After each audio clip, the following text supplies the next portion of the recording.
So welcome to our third and final IRIS partner meeting. So we are inching towards launch. Today we are going to cover a variety of topics. Lael, if you want to move to the next slide. Some things that we're going to cover today. We are going to show you the updated mission statement from our last meeting. We are going to review the changes that have been made to our training environment in regards to the organization tab and the referral. All the changes have been made from our last meeting.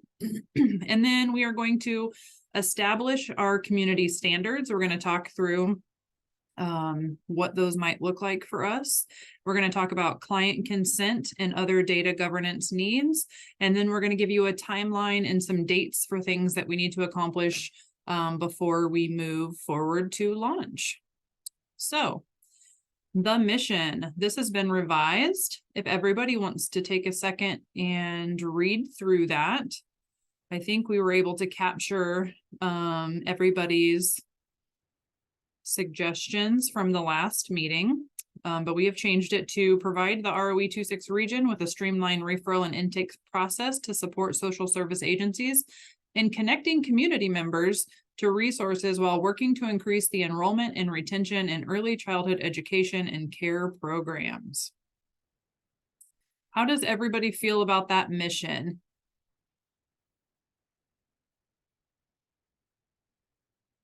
Are we all good? Everybody want to give a thumbs up if you like it? You can react on your screen if you want, or give a heart, just so we make sure that everyone is loving it. Danielle is loving it. Awesome. Thank you, Danielle. I felt like this was going to be a pretty easy task. Check, done. We heard what you said. We all agreed at the last meeting, so it was going to be easy. All right, let's move on to the next slide. Now I am going to share my screen and show you some of the changes, and we can have a conversation in regards to what that looks like. So can everybody see my screen? Thumbs up. You can see the training environment. So the first thing that I want to show you is the organizational tab. So I'm just going to pretend like I'm making a referral for myself and show you I updated the LEAP program tab just to give you a little bit of a visual of what the organization tab might look like. So this is not final. All the information is not correct. I literally just put some stuff in there so you could see what it might look like. I added myself as the primary contact, as well as our address and a logo. Gave a little bit of information about the ROE. Put the eligibility criteria. So in order to be eligible for our program, you have to live within the 4-county region.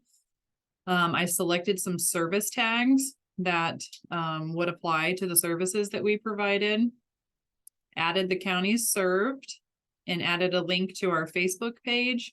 And then just as an example of a type of file that you might want to upload, I put a link to the parent cafe that we are hosting. So just to give you an idea of what you could put there, you could put your brochure, you could put another document that you require from your agency. But this is kind of a quick little visual for you. Does anybody have any thoughts or concerns, or you're not seeing something that you thought was going to be there in the organization page?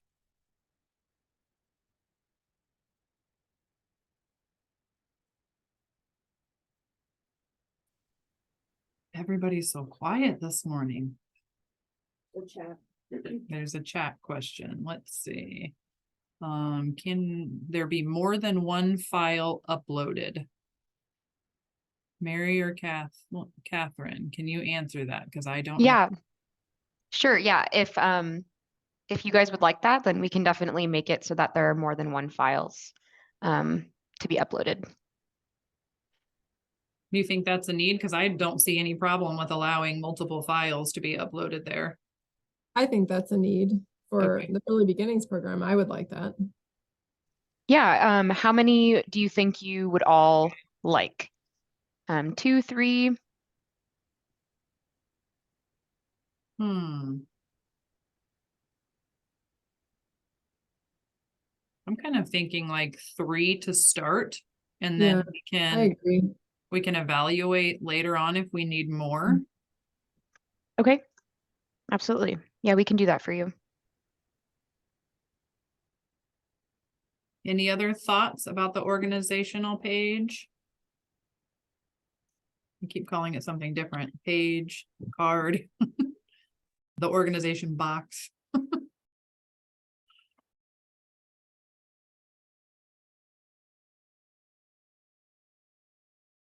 Okay, well, if you guys are all good with that, I do have a question.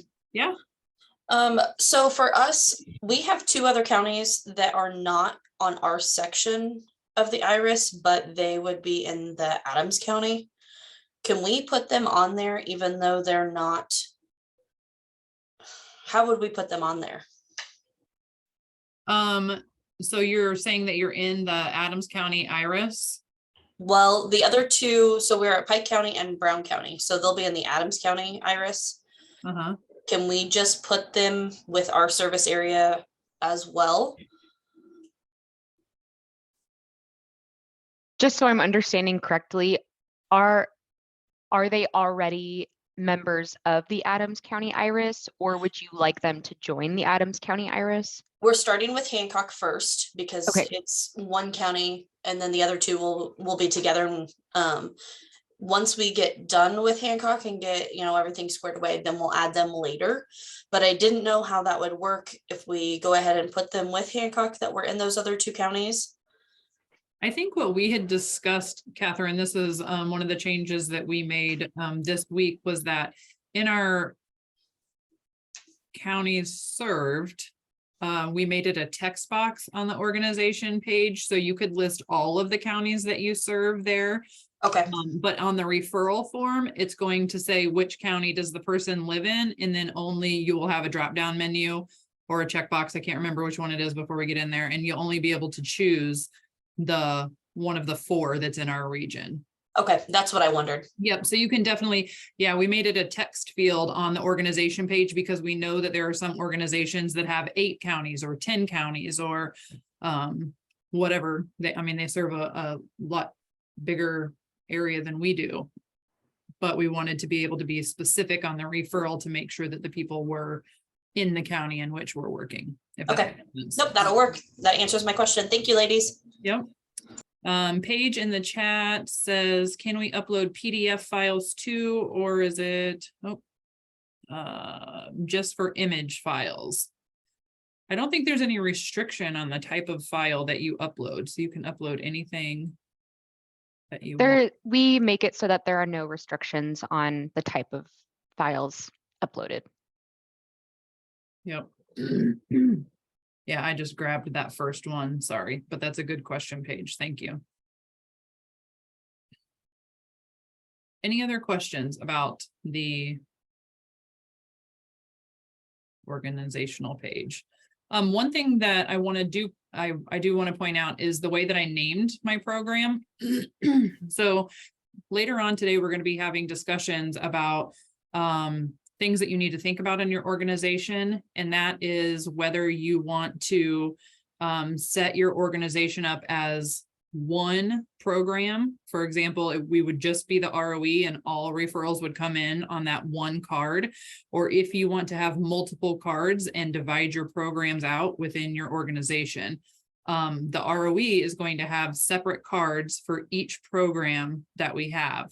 So we have chosen to name our organization what the name of our program is -ROE26, so that you see the program name first. So like if you think about the health department, it might be WIC-McDonough County, WIC-Hancock County. So each one of our programs is going to have its own card. So be thinking about that, and we'll talk more about that later on today, but I just wanted to point that out, that that's how we have decided to name our our organization here. Does anybody have any questions or thoughts about that?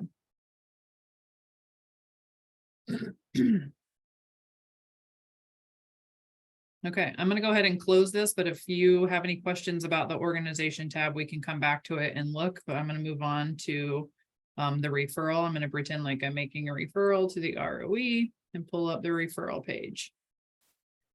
So it says, welcome, you're trying to refer Mandy Krebs to the LEAP program. And then it is going to have a field for the address. So street, city, state, zip, and then here's that county. We did decide to put an other, and if there's an other, then you could type in the box. And then preferred language, English, Spanish, French, or other. Best time for contact. Best method of contact. The gender, male, female, or other, and then you could type in the gender. Household characteristics, number of adults, children, names, ages, etc. Anything that you feel is valuable when making your referral. The requested services that the family has. Any additional notes. Here's the insurance type, Medicaid, private, or other, and then you could type in the other. There's a spot for you to upload files. And I think we only have that set to one file right now. Is that right, Catherine? So would we need? Yes. Would we need to add multiple files here? And then just one question for grant reporting purposes. Is there a person in the household between the ages of 0 and 5? Since we did get our funding from Birth to 5, that was a question that was suggested at the last meeting, and it was a good idea. So how's everybody feel about the referral form?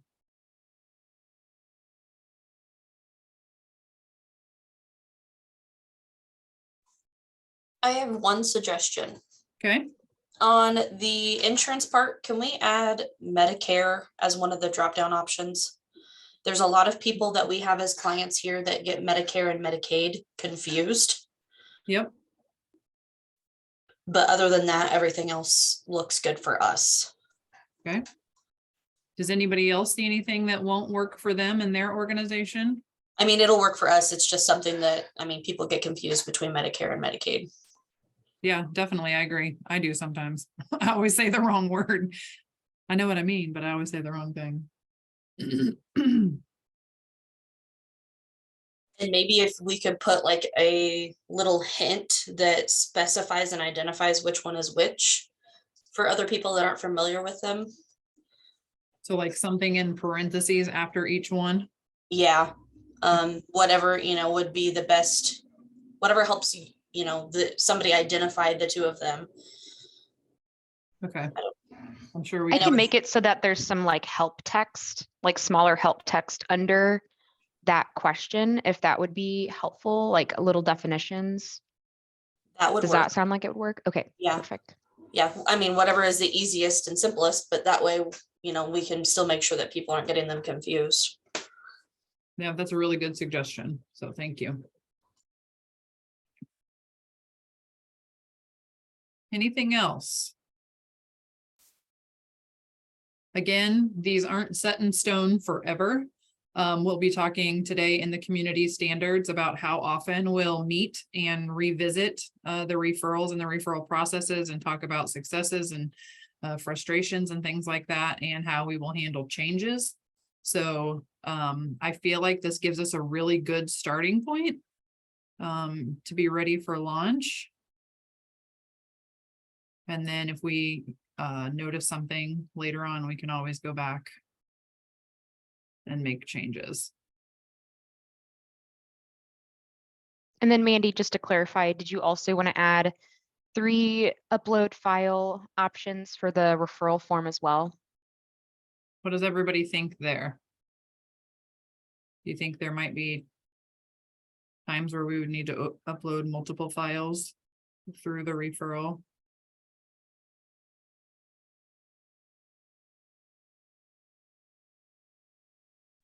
I could see, for the Salvation Army, I could see us using more than 3 files, but I'm gonna look at what you're talking about with the different cards for different programs.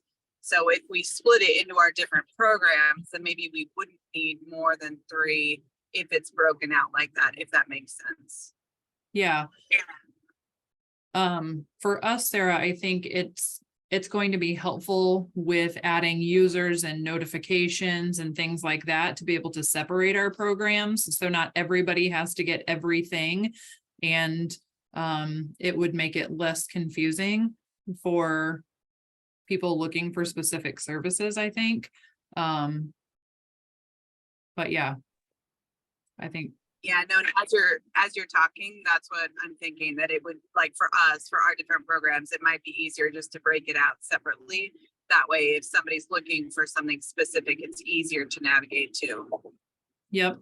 And one thing that Christina and I want to make sure that everybody knows is as we move through this process in the next month, if you're having trouble envisioning what this might look like for your organization, or you have questions, or you want to bounce ideas off of us, we are more than willing to meet with you, whether that's in person or virtually, and just hop on a call and talk through and problem solve some of the things for your organization. Definitely. I just want to reiterate that because I'm having to kind of take off my Iris hat sometimes and think about what this means for my program for early beginnings and what things that I will need to have in my profile card or need for referrals. So I'm happy to have those kind of conversations. It's helpful to me as well to brainstorm with other people of how they're going to handle that for their program. So I think for the starting point, Catherine, let's go ahead and change it to 3. And then if we find a need, that we'll just keep it consistent. If we find a need to increase it, that's an easy change. Yep, absolutely. That works. Okay, well, we're gonna go on to building community standards, but obviously as we go through the day, think about questions, feel free to drop them in the chat, or we will have a question section at the end of the presentation. So I am going to stop sharing and then we will put the PowerPoint back up. And I will turn it over to Christine, and she is going to walk us through community standards. She has been eager to do this since the day we started Iris. She loves this. So take it away, Christine. I don't know why I love this so much, other than I like things to be really clear. I like expectations to be really clear. And I think everything is more successful when we know what to expect.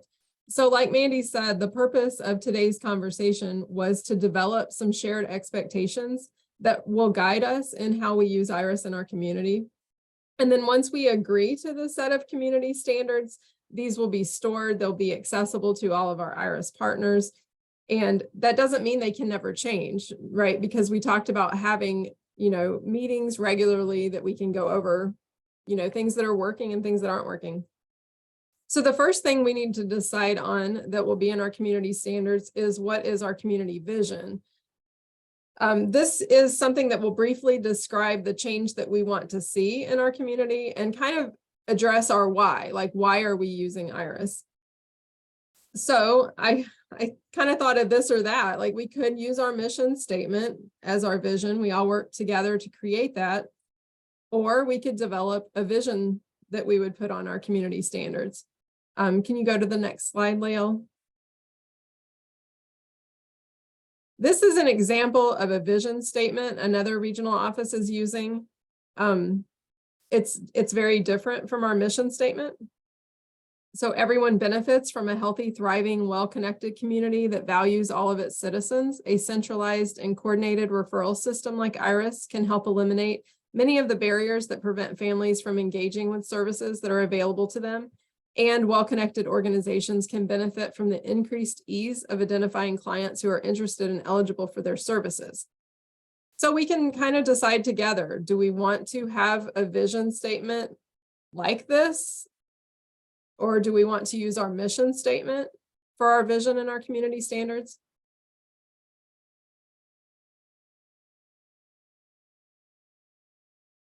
Anyone have any preferences?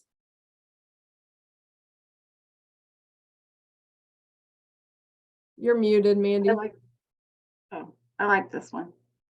Yeah, sorry, I was muted. I love this vision. Kudos to ROE know. 47. We're gonna give them credit. Yeah, Um, that was my thoughts. I really like this vision. I think our mission statement is very important. However, this vision of why we're using Iris, I think they nailed it. They really developed a great vision statement. So we're gonna steal theirs? Diana has been very open about, everyone is welcome to use the things that they have already done, so, I appreciate. I like that, Mike. No need to reinvent the wheel. They did a great job here. Yep, Okay. You can go to the next slide, Lael. The next standard centers around Iris use. There's going to be a lot of the slides today that maybe I'll just be reading or giving an example, and then we'll open up conversation and feedback. Like, do you like this? Do you think we need something different? So Iris use, this is where we need to consider the extent that referrals are going to be made in Iris, and then what the exceptions are. So one statement of this standard could be all referrals will be made in Iris unless the family does not consent or there's an alternative system that's required. Is everyone okay with this? Does anyone have any suggestions or comments on this one?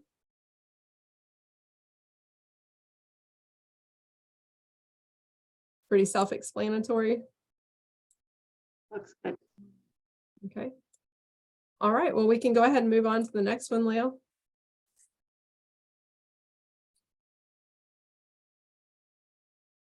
So the next standard is about our capacity bar. This is how partner agencies will interpret the information provided in the capacity bar, and then what details should be included.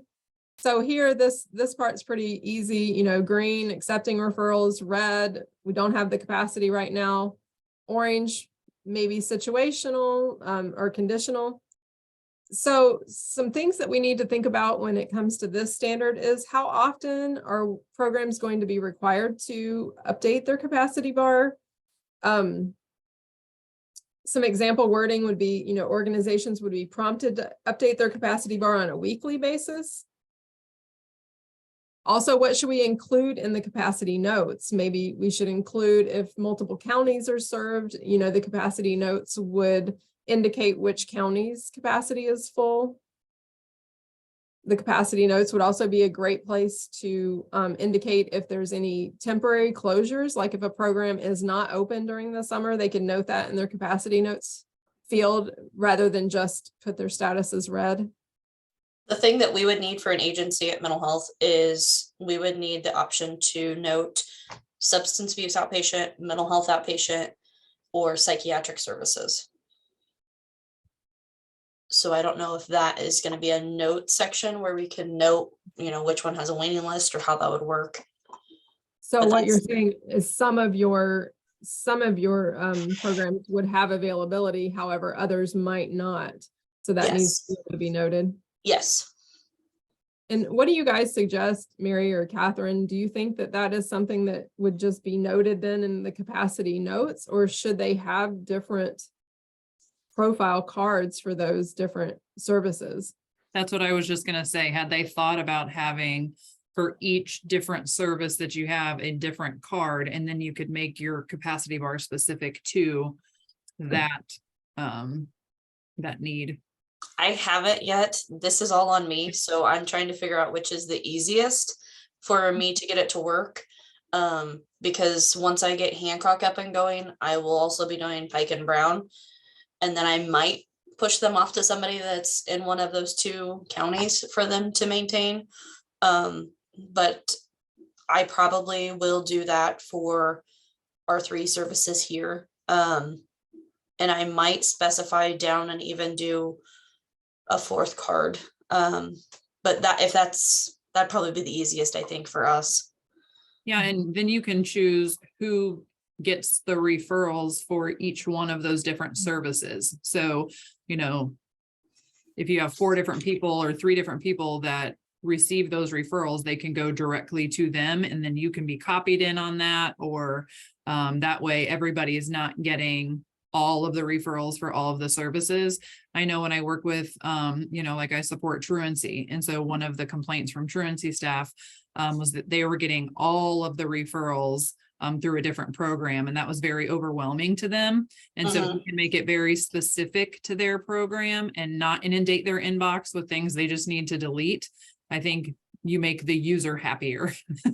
Yes, totally agree. Okay, Yeah. well, that just made up my mind, so, just disregard my question then. The other question that I would have is, because obviously for some programs, we have programs available, but they're only available to open clients with us. And so there wouldn't be a need for a separate bar or separate piece of it if they cannot receive those services unless they're open to us, right?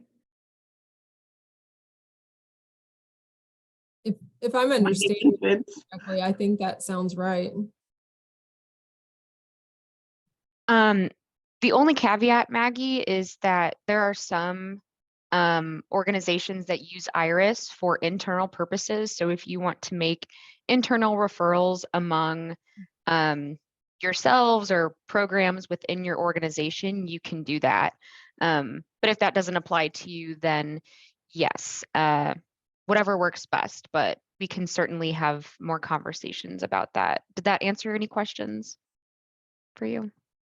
I think so, because I can, like the other lady was talking about, having psychiatric services. We only have those available for clients who are open to us. And so I wouldn't want additional referrals for just that Right. service if they weren't open to us. Absolutely. Okay. And just on the topic of having, kind of branching out organizations within Iris, I think it was Danielle that was asking those questions. Just to maybe reiterate, I second everything Christine and Mandy said, but just to reiterate that there's that switch access feature in Iris that makes it pretty easy to navigate between those different organizations. So you're not having to create multiple logins for, your 5 different your 5 different programs. So you can pretty easily and seamlessly transition between those organizations as well, just to add that to the workflow conversation. And I can show that real quick if everybody wants to see that, how you can switch between organizations. Would that be helpful? Andy, Before that would we- be very helpful. Okay. Before we do that, Mandy, we did have Yep. someone with their hand up with a Oh, question. yeah, sorry. Natalie, I think, had her hand up. Yes, I had a question. If you have it set to the orange capacity bar, does it keep the clients from being able to make the referral? I mean, for the referral to come through, if you have it set to orange, I'm just thinking of like during our enrollment times. I mean, I would assume would be when we're accepting referrals, but in between enrollment periods, we definitely want to talk to those people because we do keep our own wait list and everything, but does it block them in any way from being able to have a referral come through? It's a great question. It does not systematically or technologically block any sort of referrals. It's just a visual tool for users to inform their decisions. So the capacity bar could be at red and say we're absolutely not accepting any referrals whatsoever, and a referral can still be sent to that organization.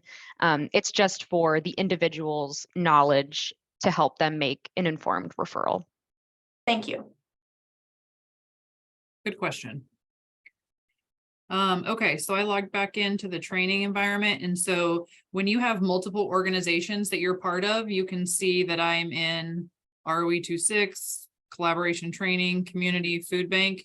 You're literally just clicking switch access, and then you're choosing your other program. So like right now I'm in as the ROE 26 community collaboration, and I'm going to switch to our LEAP ROE. So now I'm in LEAP ROE. So it's literally just a click and which program do you want to be in as? Oh, and this one's saying I need to update the capacity bar because it's been a while.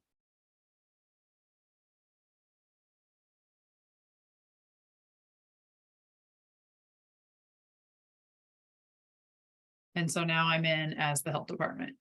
So it's just like you would have different, programs within your institution that So they would be applicable, obviously, whatever you're calling them, but they just have me in different ones, so. Speaking of the capacity bar, that would be something for us. It would be great if it could prompt us weekly to update that. That's how we do that every Monday. Our outpatient team meets and then they decide if we need to start a waiting list or if we're getting full or, if we have a lot of openings. And that's kind of what we were thinking with our standard around this, is that organizations will be prompted to update their capacity bar weekly. Does anyone else have any things that they think we should include in the standard around the capacity bar? Also, for the capacity bar, could each organization set how often they wanted that to remind them? I think you can update it as often as you want. We're just setting the minimum requirement, like, you can see how I just double clicked on the capacity bar and now I can update it and change it. So what we're saying is, do we want to have at a minimum, everybody's going to update it weekly, but obviously you can update it as much as you want. Yeah, you can update it as much as you want. The system will automatically prompt you weekly to update it. And so maybe we're asking the wrong question then. So we're saying that's the standard, that the system's going to update it weekly.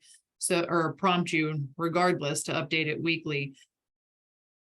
Can you change it to every 2 weeks, or is it hard one every week? Based on what I know, the system prompts you weekly, just to keep that information fresh. I personally do not know of any workaround in the system to prompt you in a different cadence. Okay. Well, then at a minimum, we're going to be doing it every week. So, but then you can. I'm sorry, Mandy. You were No, I was talking. just gonna say, so it would be, we would only need to put something in the standard if we thought it needed to be more than weekly, but if it needs to be more than that, then you can just do it. Well, and to read like ROE 47s, because I stole their vision, and to read what they said on their capacity bar standard, and this sounds like what we're saying is referral decisions will be informed by information provided in the capacity bar. Organizations will be prompted to update this on a weekly basis, and accurate current capacity should be maintained by the receiving organization at all times, so the referring organization can make informed referral decisions. So even though it's saying it will prompt us weekly, it's saying that we should have that, up to date at all times. And then it goes on to say, include specific information about current capacity in the capacity notes field. And then that if programs are closed for a specific period of time, they'll note that in the capacity notes field. Is everyone comfortable with our standard? We can switch back now. I'll stop sharing. Lael can put the PowerPoint back up. So the system will prompt us weekly. However, as a community, our standard could be that we expect partners to have that up to date all the, as often as they can. I think that seems fitting. Mhm. And is there a specific day that it is prompted, or Catherine, is it every Monday that you're prompted on that, or? I might phone a friend for Mary on that one. I am not exactly sure about that. Mary, do you know? Sure. It is not. It is just when that 7-day marker hits, then you'll be prompted again. So if you change it on Friday, you won't be prompted again on Monday or anything like that. It's a full 7 days. And So you'll it's get the based on nudge. when we change it. So if in the middle of the week, I see oh my gosh, I just got 15 referrals, I can't take any more this week, and I change it, then it'll prompt me 7 days later after I've changed that. Okay, Precisely. that was helpful. Well, if we're all comfortable with that, we can move on, Lael, to the next slide.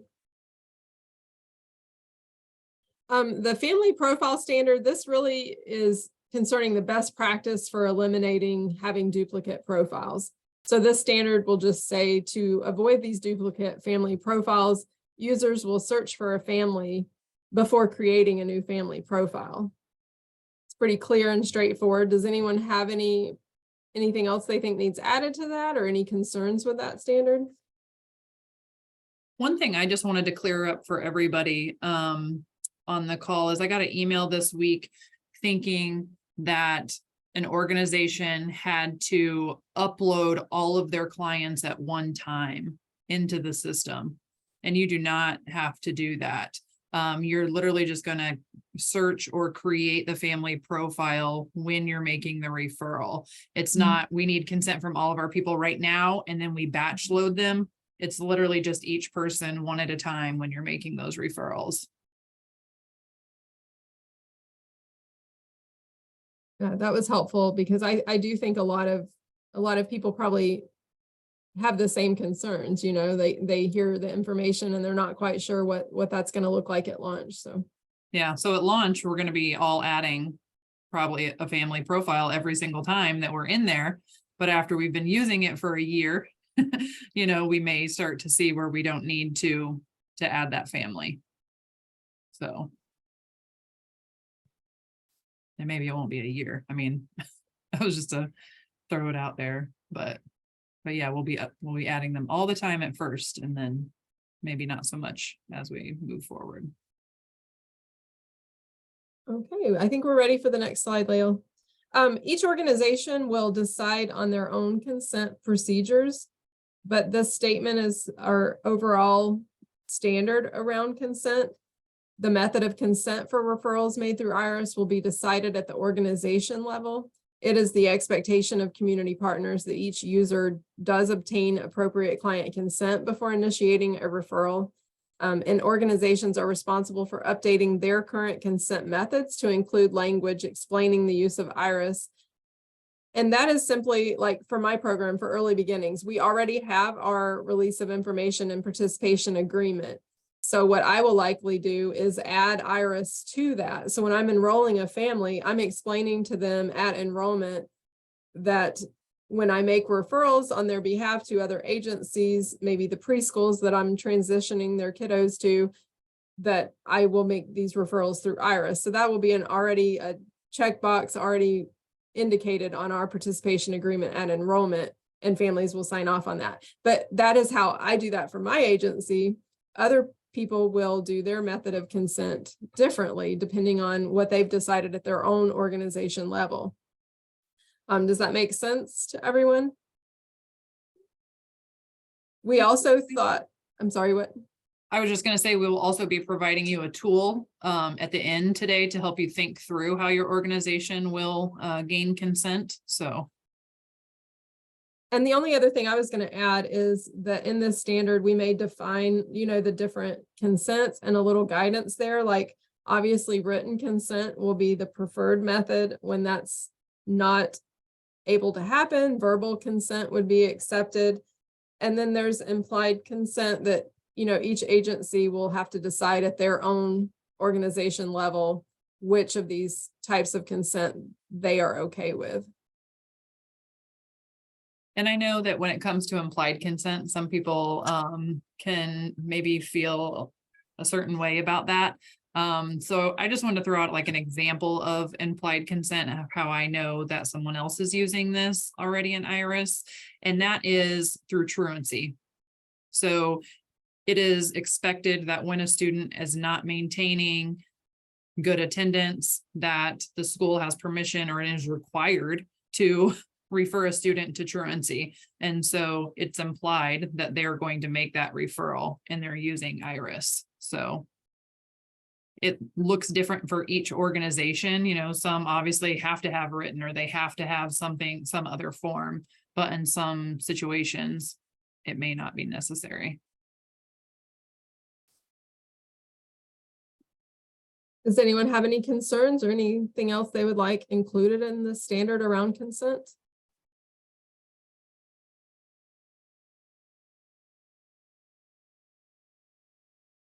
I think this makes it the least restrictive. So organizations have a choice in how they handle that to make sure that their own organization is protected and everybody's best interests are at heart. So. Well, if there's no other talk on consent, we can move on, Lael, to the next slide. We went over this mostly at our last community conversation about the referral information fields. Unless anyone sees any need to change anything, this is how this will be listed in our standard, what we all had already decided.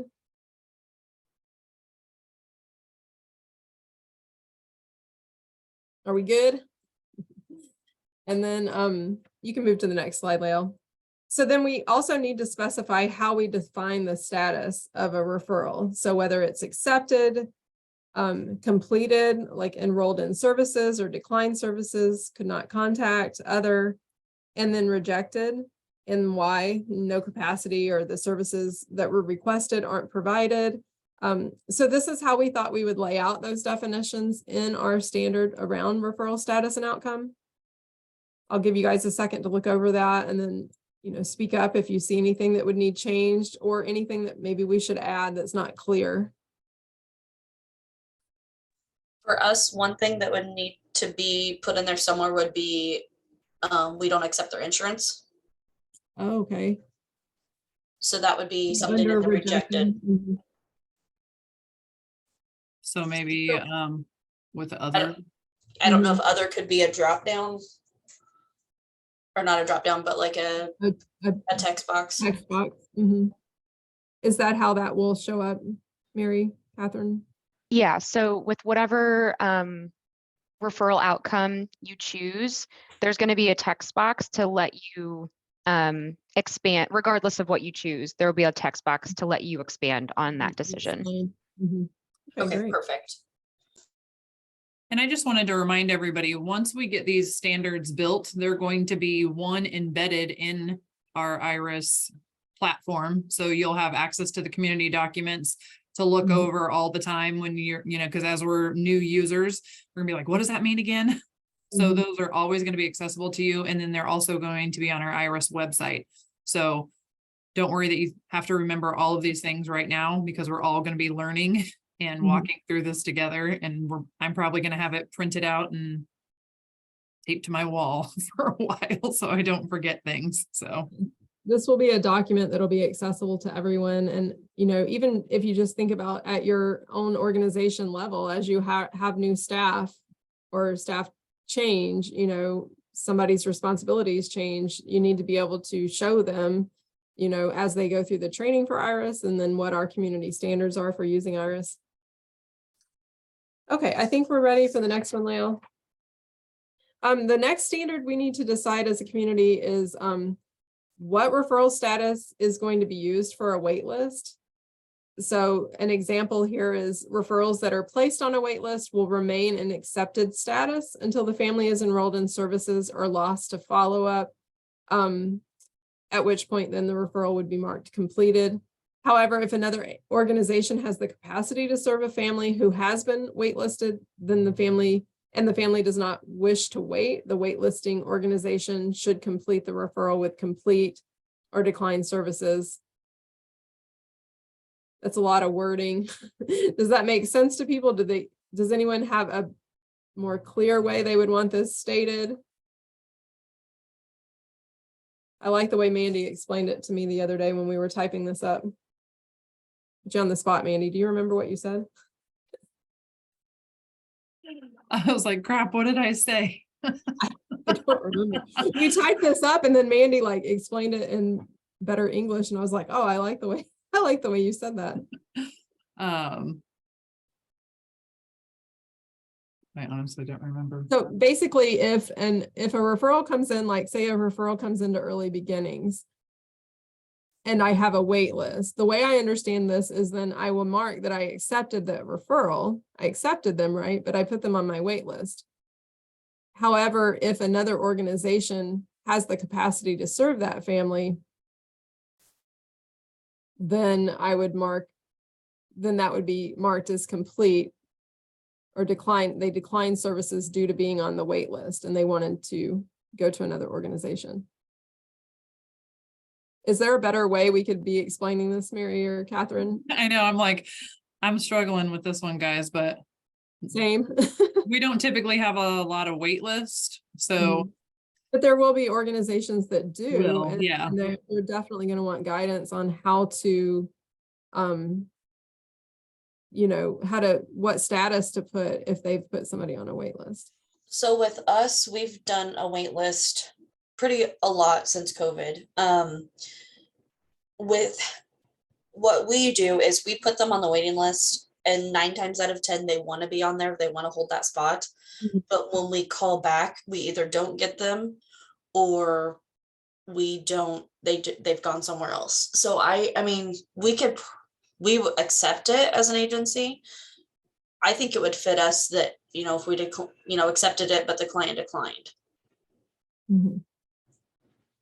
Well, the referring agency then would get that information that they'd have to do should initiate a new referral, though. They would get that information. It wouldn't just look like it was complete. Is there something that when an agency accepts that referral, that it sends a reminder or a response that they were put on a wait list? So then the referring agency can try to initiate another referral somewhere else? How does that work on the referring agency side? I'm probably going to have Mary jump in on this, considering she has a lot of historical knowledge with how wait lists have operated with other communities. To answer the question on how the system manages a wait list, the short answer is that there's no straightforward way that it does. However, if an organization accepts a referral, it will remain in your incoming, like your homepage incoming dashboard, with the little sprout coming out of the pot to indicate that it's been accepted, just not acted upon. So it will still remain kind of front and center, top of mind in the system, which kind of acts as a reminder in that way. But Mary, if you want to talk more on like workflow in terms of wait lists. Yeah, absolutely. So really what it comes down to is kind of the information that you all would expect and need to receive from your partners, in order to make sure that they still have a family, that the family is still on a wait list. Maybe they're moving it up the wait list, so that, do I need to find another resource? Are they happy with, maybe they're going to have to wait 2 weeks, maybe it's 3 months. So ways in which other communities have handled this is kind of what's being described right now. You can accept the referral, and at that point you haven't reached out to the family or anything like that, so you don't know if they're eligible, but there is a comment section within Iris that you can communicate back and forth about the status of the referral. So after you've accepted the referral, you can let your partner know, hey, accepted it, reached out to the family, they're interested, they know that they're on a wait list for 2 weeks. I'll keep you updated here.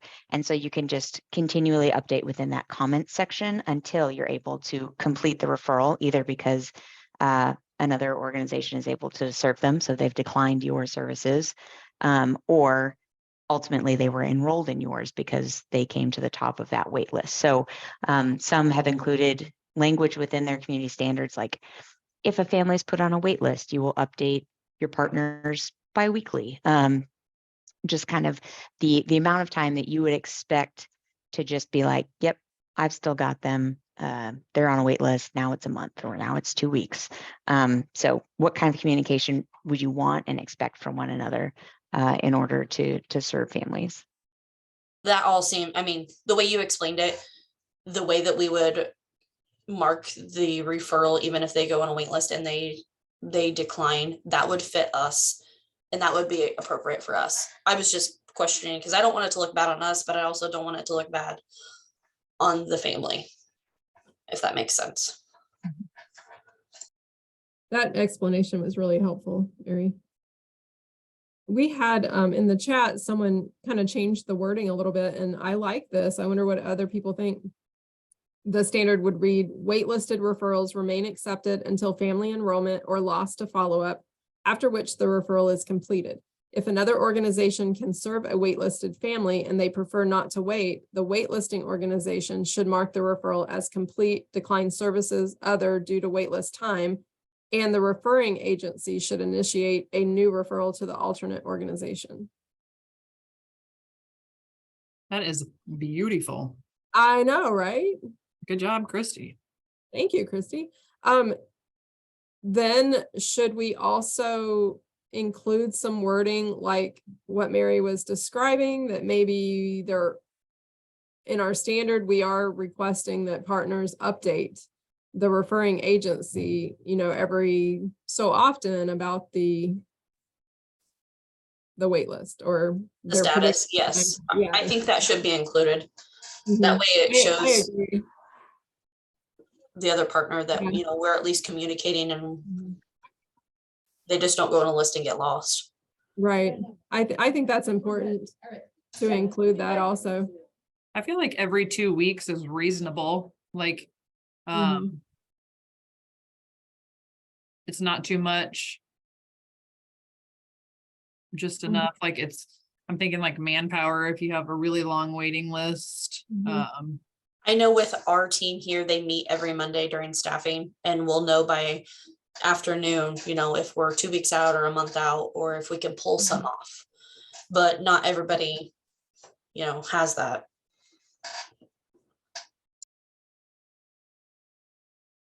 And I'll just jump in and kind of add that if you are an organization that will deal with workflows, like you will have patients, clients, families on a wait list, there is a way that we can consider that in your workflow when we're talking about that. When you're talking to Lael or the team at ROE 26, you can easily use your all referrals section within Iris to just simply look at all the referrals that are still in accepted status, and maybe they've been there for longer than 2 weeks. Let's go ahead and look and see who's on a wait list, who we need to update, so that you're not trying to remember who's on the wait list, who do we need to update, how long has it been there. You can easily kind of sort those in Iris, and so that's a conversation we can have during the workflow part of onboarding.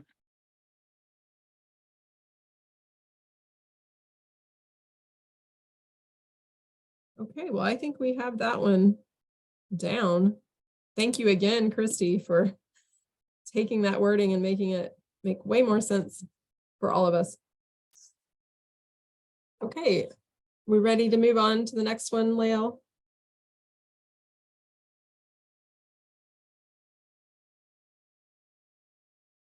Can you see it on your screen? Because we see it as changed to the incoming referral time frame on my screen.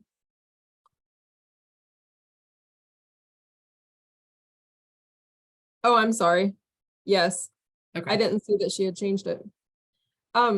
So this is what our acceptable time frame for accepting or rejecting a referral is. So this is the agreed upon time frame for accepting or rejecting a referral is 5 business days. Programs that are shut down for specific periods of time, like during the summer, will note their closures and their capacity bar, and then they'll also note their date of return. How does everyone feel about having an agreed upon time frame of 5 days? Is that too much? Is that too little?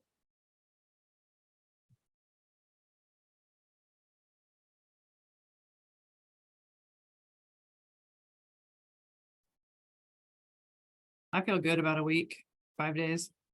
Mhm. My only question on that would be, because if you only have one person that is in charge of that, if they go on PTO for a week, they're not going to get that. So Mhm.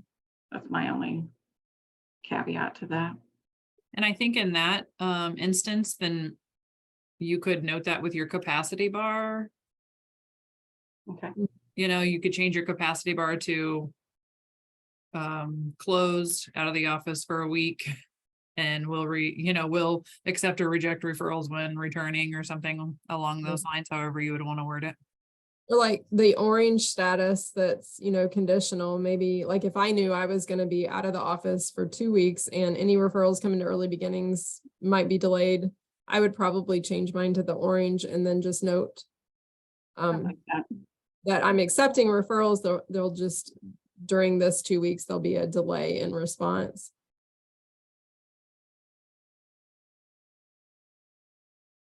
Any other suggestions on the referral timeframe? I think we're ready to move on, Lael. And then community documents, this is just what other supporting documents do we need? The community standards and intake forms for organizations will be housed on the community documents screen. Other resources deemed beneficial may be housed on the community documents screen. That one's pretty straightforward. You can move on, Leo. And then we can decide how frequently we need to meet. Like we've mentioned a couple of times, we may, as a community, definitely need to meet because we're all new to this, we're all learning. So we may find things that really worked well for us or things that we really want to change. So we need to decide how often we're going to meet to review and discuss these successes, challenges, or revise the protocols for how we're doing this. This is also the standard where we will define like who's going to participate in these meetings, who would be expected to be at these meetings, how often will we meet, and then what's our process if we're going to make any changes, what would our process be for that? So I'll give you guys a chance to read this and then speak up with any changes or suggestions or additions.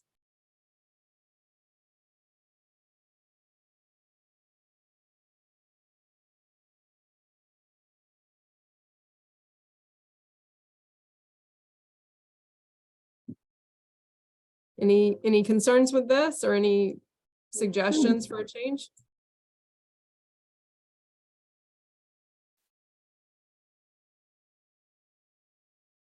We haven't discussed this yet, but I feel like, I think I would feel better if we did like a 1 month out kind of check-in, you know, for Just a new short users. check-in. Yeah, think that- so we could, you know, host a short meeting. After initial launch, we'll be launched for a month and then have our first meeting and then think through processes and change things if we need to. And then we could probably go to quarterly after that. Paige just suggested, would it be possible to meet monthly for the first 6 months and then move to quarterly? When I read that, a thought I had was maybe they're not necessarily the required or the quarterly or the larger meetings, but maybe Mandy and I set up a monthly office hour, like people can pop on if they want to, if they have questions. But it's not necessarily a planned out agenda scheduled meeting. Yeah, I love that idea. Mhm. Because we're all going to have growing pains, right? There's going to be things that are working or not working. And so it can be on an as needed basis. And then So we'll, we could set that up on our ROE site of, you know, in the upcoming agenda, like these are the times that we have an office hour, you know, each month or something. So if someone has a quick question or something that they need help with or assistance with, or something they want added to the agenda for the quarterly meetings, that's a great time that they could pop on and talk to us about it. that's a beautiful idea, Christine. It just came to me. So we could include that in our standard around this, is that the system and data manager and community champion will hold office hours monthly. Looks like everybody's agreeing and liking that idea. Okay, let's move on, Leo. Oh, you already did. Identifying and adding new partner organizations. Partner organizations interested in joining IRIS will be connected to the community champion for IRIS orientation and overview. The community champion will email existing IRIS organizations to confirm that the new organization is an appropriate addition to our IRIS referral network. And then the system manager will oversee the onboarding activities. So it's a lot of words just to say, if a new partner organization wants to be in our IRIS, they'll get in touch with us. We'll make sure it's a good fit and we'll make sure and oversee their, you know, onboarding, like their training, and that, you know, they've selected what they want on their profile cards and such. And then you can move on, Lael. And this is a little different. This is adding and changing or deleting users that are on an existing organization that's already in IRIS. So the system data manager will add any new organizations to the IRIS platform within 1 week of an organization completing those forms, those access forms. And then if any changes occur and users need access or users need taken off, the organization will then contact the IRIS admin email. and the organization's primary contact will be verified and changes will be made within 24 hours. The only question I had was for Catherine and Mary, is the 24-hour standard for you guys acceptable? I wasn't sure, so I wanted to just verify that with you. Yeah, I think that that's pretty standard for us. And I believe within our own guidelines, if I'm not mistaken. Does anyone else have any questions around this standard? So each organization will be responsible for getting in touch if there's staff turnover or someone leaves their organization or someone is new to their organization. That will be the responsibility of that organization to get in touch and make sure that access is changed. All right, well, moving on, Mandy is going to take over again and talk to us about new user training and then our data use. Yep, so I feel like new user training is pretty straightforward. So what we're saying here is that IRIS organizations will complete an orientation with their new staff and make sure that they are up to speed on the community standards and vision prior to them being able to access IRIS. And so at launch, we have decided that we will do one live training on May 23rd at 10 o'clock via Zoom. But after that, there is a training video. And so the link is there, but obviously we will also have the training video on our website, and it's also available on the IRIS website for anyone at any time. So we just wanted to give people an option to join a Zoom first and get trained, and then be able to ask questions pre-launch. And then after that, it's going to be up to the organization to make sure that their staff are, watching that video and they're up to speed with everything that we're doing before they have access to IRIS. Does everybody feel okay about that? Obviously at launch too, you have that choice. You can just go in and watch the video and not attend the Zoom, but you can absolutely attend to the Zoom and participate and ask questions. So. I do have one suggestion. Can we get an email before this Zoom? Yes, like a reminder email. Yes, please. Okay. Thank you.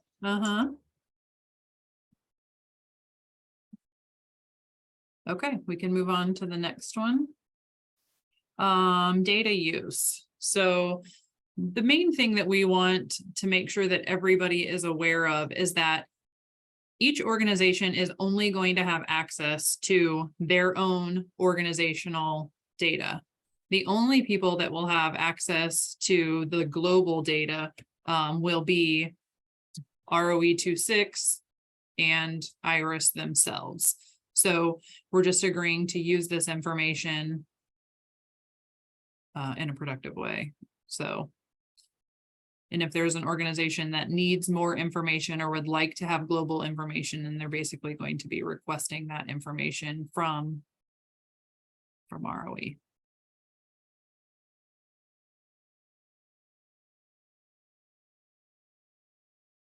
All right, next slide. The fun stuff, launch timeline and activities. So we are getting down to launch time. June 26th is the anticipated launch time. So we have some activities for your organization to complete prior to that happening. So on our website, which I'll show you here in just a minute, we have some documents there for you to view. There is a workflow document helping you think through how your organization will work with IRIS. It gives you some example templates of client consent. We will upload the community standards there once we get them drafted after this meeting. And then there is an example of a data use form. So each organization, once you're in IRIS, will be expected to sign off on the responsible data use, just saying that you're going to use the data in a responsible way. And so there's an example of that form there for you to view. In order for you to participate in the launch date, so to be part of launch on June 26th, we are going to ask that each organization work through these things and then complete the IRIS organization access form by June 9th. Okay, so I am going to share my screen and show you where we have put this information. So on the ROE26 website, you will go to IRIS, and then we have a Join IRIS button now. And so we have outlined this process for you. So step 1 is to look through these documents, decide if you want to do that option A that we talked about or option B. And those are, let me see if I can just click on it here. Oops, wrong one. Oops. Jeez.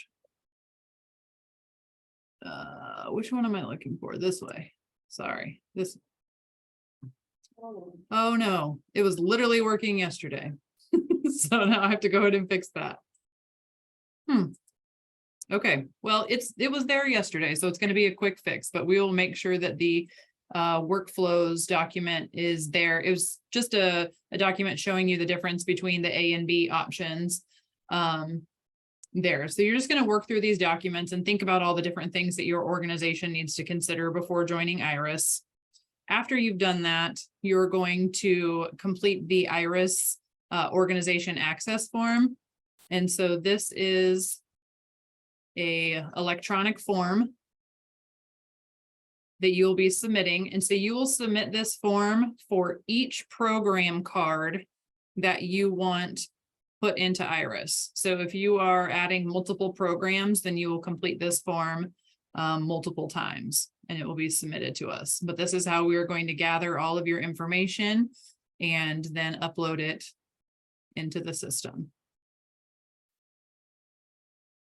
And then once we've received that form, then we will start building your all of your cards, and you will be notified of when you can log in and sign that electronic data use agreement, and we will be ready to go. So we went ahead and put the new user training video down here.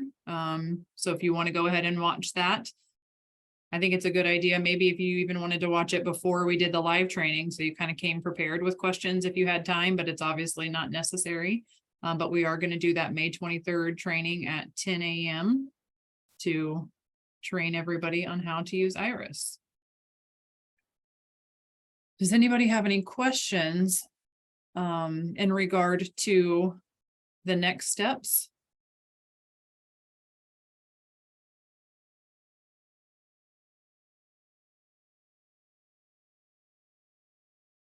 Pretty straightforward.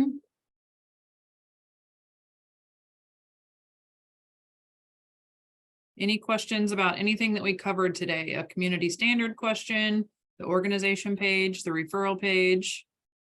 Anything that came to mind afterwards?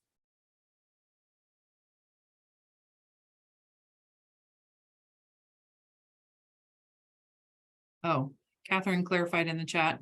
Thank you. About the confidentiality agreement and the responsible data use agreement.